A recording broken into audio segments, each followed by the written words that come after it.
Good morning, everyone. My topic is all about chemical hazard. Chemical hazard. Chemical hazard is a substance that has the potential to cause harm to life or health. Chemicals are widely used in the home and in many other places. Exposure to chemicals can cause acute or long-term detrimental health effects. Chemical hazards include allergens, mycotoxins, heavy metals, pesticides, and cleaning and sanitation chemicals. When ingested, this may cause gastrointestinal distress, organ damage, and immunological reactions that may result in death.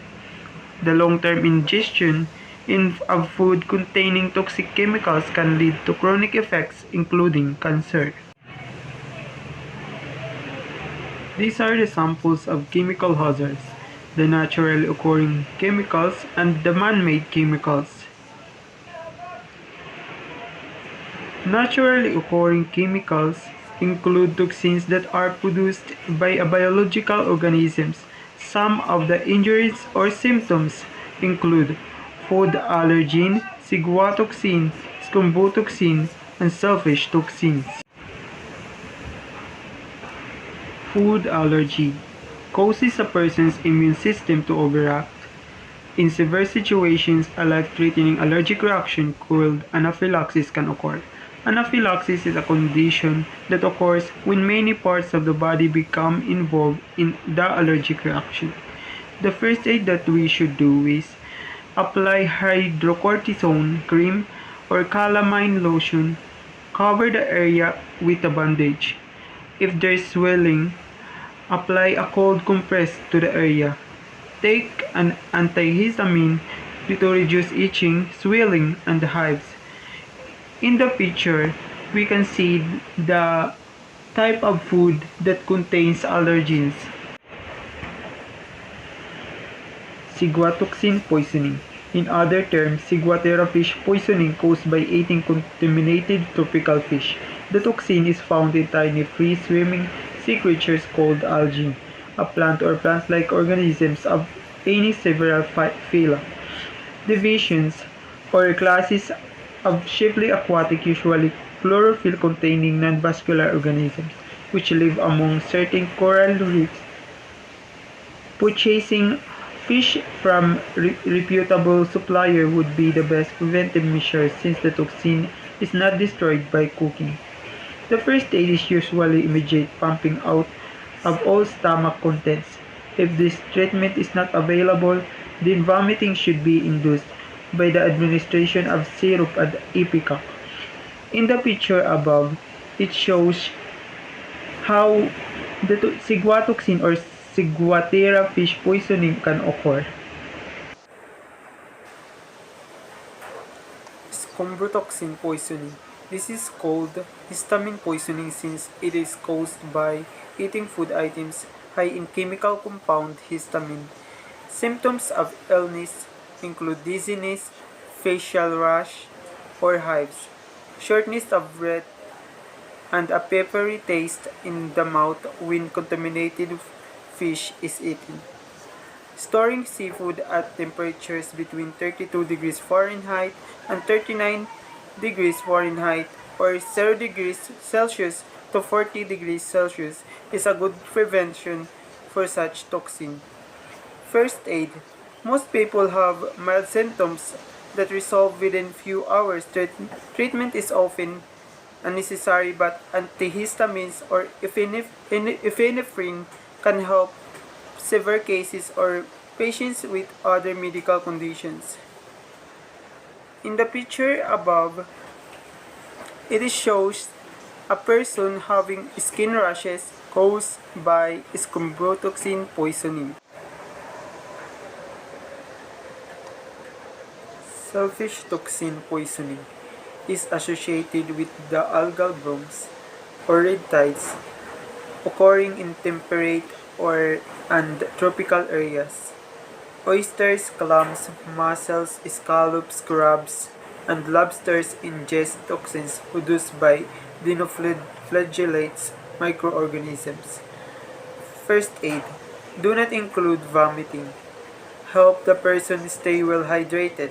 Encourage the person to drink frequent sips of clear fluids. IV fluids may be necessary if nausea and vomiting cannot be controlled. In the picture above, it shows how the selfish toxin poisoning starts before it attacks the person. Now let us move on to man-made chemicals. Man-made chemical substances that are added intentionally or accidentally to a food during processing.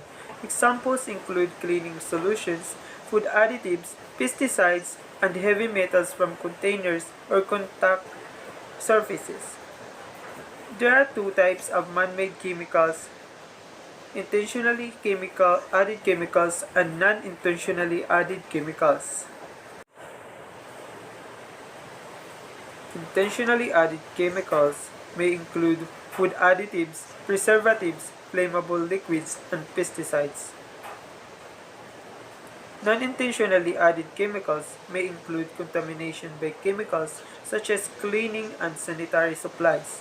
Also, chemicals from containers or food contact surfaces of metal that are misused may lead to poisoning. These are the injuries caused by man-made chemicals. The first one is skin-borne. It is an injury to the skin or other organic tissue primarily caused by heat or due to radiation, radioactivity, electricity, friction, or contact with chemicals. Thermal or heat-borne occur when some or all of the cells in the skin or other tissues are destroyed by hot liquids or scalds. The second one is dermatitis.